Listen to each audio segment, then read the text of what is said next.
ఓం విఘ్నేశ్వరాయ నమః. భాగవతము 63వ అధ్యాయము. అంబరీషుడు మాత్రము చిరునవ్వుతో చూస్తున్నాడు. తాను శ్రీమన్నారాయణని ధ్యానం చేస్తున్నాడు.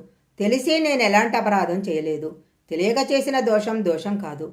నేను ధర్మం తప్పలేదు అని నమస్కారం చేస్తూ నిలబడిపోయాడు. ఇప్పుడు ధర్మాధర్మాలకు ఫలితమివ్వగలిగిన వాడు కదలాలి. సుదర్శనం కదిలింది. ఇప్పుడు ధర్మం అంబరీషుని యందు ఉంది కాబట్టి సుదర్శనం కదిలి కృత్య మీదకు వెళ్ళింది. కృత్య కాలిపోయింది. తరువాత సుదర్శనం బ్రాహ్మణుడి వెంట పడింది. ఇప్పుడు సుదర్శనానికి వెన్నిచ్చి దుర్వాసుడు పరిగెత్తటం మొదలుపెట్టాడు. ఆయనకిప్పుడు ఆకలి కోపము అన్నీ పోయి ప్రాణలక్షణలోకి వచ్చాడు. దుర్వాసుడు పరిగెత్తి పరిగెత్తి బ్రహ్మలోకానికి వెళ్ళాడు. అప్పుడు బ్రహ్మగారు, మహర్షి, మీకెంత కష్టం వచ్చింది? అంబరీషుడి జోలికి వెళ్ళావా? ఇప్పుడు నువ్వు విష్ణుమూర్తి పాదాలు ఆశ్రయించు. ఆ మహానుభావుడి కనుకొనుకలు ఎర్రబడితే నా బ్రహ్మస్థానము ఊడిపోతుందో, ఆ సత్యలోకము ఆగిపోతుందో అలాంటి వాని జోలికి నేను వెళ్ళలేను. ఆ చక్రాన్ని నేను ఆపలేను అన్నారు. అప్పుడు దుర్వాసుడు కైలాసానికి పరిగెత్తాడు. దుర్వాసుడు పరమశివుని అంశ. మహాదేవా, నీకంటే గొప్పవాడెవడున్నాడు? నన్ను కాపాడాల్సింది నువ్వే అన్నాడు. అప్పుడు పరమశివుడు, నాకు, దక్షునికి, ఇంద్రునికి, ఉపేంద్రునికి, బ్రహ్మగారికి అర్థం కానిది ఏదైనా ఉన్నదంటే అది విష్ణుమాయ ఒక్కటే. అందుకని ఆయన సుదర్శనాన్ని నేను ఆపలేను. వైకుంఠానికి వెళ్ళి విష్ణువు కాళ్ల మీద పడి ప్రార్థించు అన్నాడు. అప్పుడు దుర్వాసుడు వైకుంఠానికి వెళ్ళాడు. అక్కడ శ్రీ మహావిష్ణువు లక్ష్మీదేవితో చక్కగా సభ తీర్చి ఉన్నాడు. దుర్వాసుడు వెళుతూనే శ్రీమన్నారాయణుని స్తోత్రం చేస్తూ ఆయన పాదాల మీద పడిపోయి ఆయన కాళ్లను తన రెండు చేతులతో గట్టిగా పట్టుకొని పాదాల మీద శిరసు పెట్టి అలా ఉండిపోయాడు. అప్పుడు ఆయన, ఎందుకిలా పడిపోయావు? ఏమైంది? లేవవలసింది అన్నాడు. ఆయనకు తెలియదా? సుదర్శనం పెట్టినవాడు ఆయనే కదా. కానీ ఏమీ తెలియని వాడిలా మాట్లాడుతున్నాడు. అప్పుడు దుర్వాసుడు జరిగినది చెప్పి తనను రక్షించమని కోరాడు. అప్పుడు ఆయన, నాకొక బలహీనత ఉంది. తీగలన్నీ పీకి తాడు చేసి పెద్ద ఏనుగును కట్టినట్లు నన్నిలా నిలబెట్టేసి తాళ్లతో కట్టి లక్ష్మీదేవి ఉన్నాడని కూడా చూడకుండా నన్నెత్తుకుపోగలిగిన వాళ్ళు కొంతమంది ఉన్నారు. వాళ్ళు నా మహాభక్తులు. వాళ్ళు నన్నే తలుచుకుంటూ ఉంటారు. అలా పట్టుకొని వెళ్ళిపోయే వారిలో అంబరీషుడు ఒకడు. నేనే కావాలి అని తాపత్రయపడే వారి వెంట రక్షించుకోవటానికి నేను ఎలా ఉంటానో, తెలిసో తెలియకో కోడెదుడ తెలియక ఏ నోట్లో బూతి పెడుతుందోనని దాని వెనుక ఆవు పరిగెత్తినట్లు నేను వారిని రక్షించుకుంటూ ఉంటాను. కాబట్టి నీ వెనుక వస్తున్న నా సుదర్శన చక్రము అంబరీషుడిని రక్షిస్తుంది.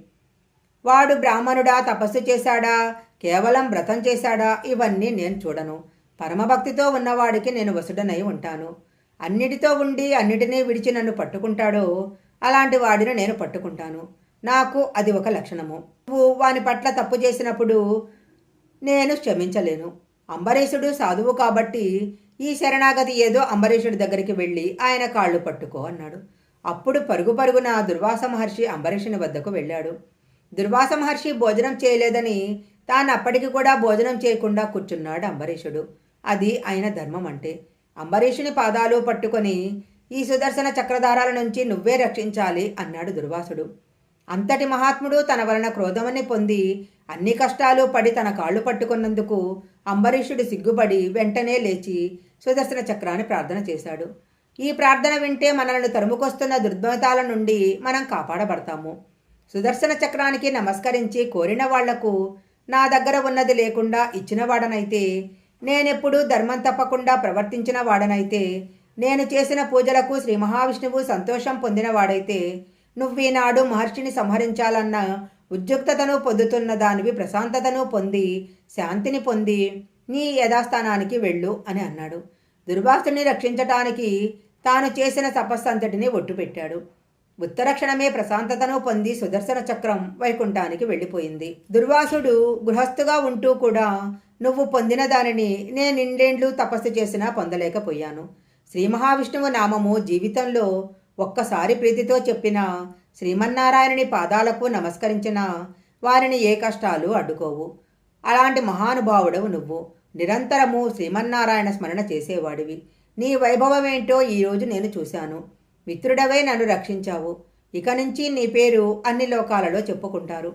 నీ పేరు చెప్పుకున్న వాళ్ళకి శ్రీమన్నారాయణుని పాదాల యందు భక్తి కలుగుతుంది అని అంబరీషుడిని స్తోత్రం చేస్తూ దుర్వాస మహర్షి వెళ్ళిపోబోయాడు. అప్పుడు అంబరీషుడు, మీరు బయలుదేరినప్పటి నుంచి ఇంతవరకు భోజనం చేయలేదు. మీరు భోజనం చేస్తే మిగిలిన పదార్థాన్ని భుక్తశేషంగా భావించి నేను తింటాను. ముందు మీరు భోజనం చెయ్యండి అన్నాడు. అప్పుడు దుర్వాసుడు పరమ సంతోషంగా భోజనానికి కూర్చున్నాడు. కాబట్టి క్రోధము ఒక్కటి ఉంటే ఎంత దానినైనా ఎలా పాడు చేస్తుందో మనం గ్రహించాలి. అందువలన క్రోధం ఒక్కదానిని పక్కన పెడితే తపస్సులో ఎంత కిందనున్న వాడైనా అంబరీషుడు ఏ స్థితిని పొందాడో మనం గ్రహించాలి.